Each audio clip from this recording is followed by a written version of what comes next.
Now, interestingly enough, when we had less drivers on the road last year, surprisingly, the fatalities actually went up. You'd think it would have been the opposite, but goes to show you that it doesn't matter if there's less people on the roads. We've all got to be the master of our own car, essentially. I want to bring in Craig Swap. And Craig, that really is what it comes down to, because we're in charge of a lot of the accidents that happen on the road. Yeah, absolutely. And it was really interesting with so few, fewer cars on the road that are accidents, serious accidents. I mean, the kind of the ones that cause Yeah. death and very serious injuries really were on the rise. And it's hard to know exactly what to attribute that to, but I think it's really within our control to minimize those. Yeah, and I wondered about it too, just because of doing traffic reporting and hearing these stats. It's been so interesting to me. I've wondered too if people got very comfortable with the fact that there's less people on the road. Oh, I can text, and maybe drunk driving. I mean, substance abuse did go up, so maybe those things played into it.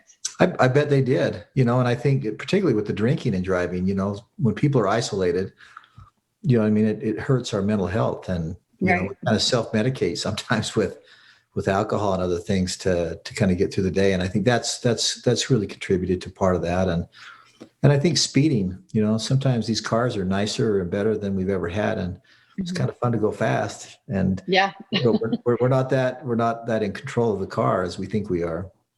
Yeah, I think we're all guilty of speeding, whether it's because we like our fast car or because we're late for something. Now, as Right. far as texting and driving goes, any stats on how much more likely we are to get in an accident if we're texting while driving? Yeah, there was a cool study out of the Virginia Tech Transportation Institute where it found that drivers who are texting were at 23 times greater chance of getting in an accident than those who are not texting. So Um, 23 times greater. It's almost like you're more likely to get in an accident just by taking your eyes off the road and not focusing on what you need to do. exactly. And I think it comes down to as well, parents, trying to set a good example. Kids are used to having these phones in their hands from young ages, and now they see their parents maybe texting while driving. So really figuring out those hands-free, ways, or putting your phone in your purse, in your glove box, wherever it is, so that it's out of your reach. I think that helps too. Yeah, it's hard. I mean, I struggle with it too.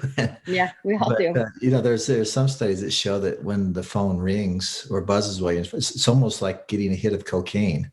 It Wow. The brain has a hard time not responding to it, and so whatever you can do to silence your phone and really discipline yourself to not do it. I got a text the other day from a person I texted and it said, "I'm driving. I'll call you later." Yeah. Uh-huh. Yep, And you can set those. so it's just an automatic reply when your phone knows when you're in motion. Exactly. Probably a smart thing to do. Well, Craig, somebody's had, an accident on the road, or someone else has caused them an accident and they need to talk to you and your team. How do they get a hold of you? Well, the best way to do is go to craigswap.com or 1-800-404-9000, and we'd be happy to help anyone with any questions or concerns that arise. Great. Thanks so much, Craig. We'll see you later. Thank you, Jenny.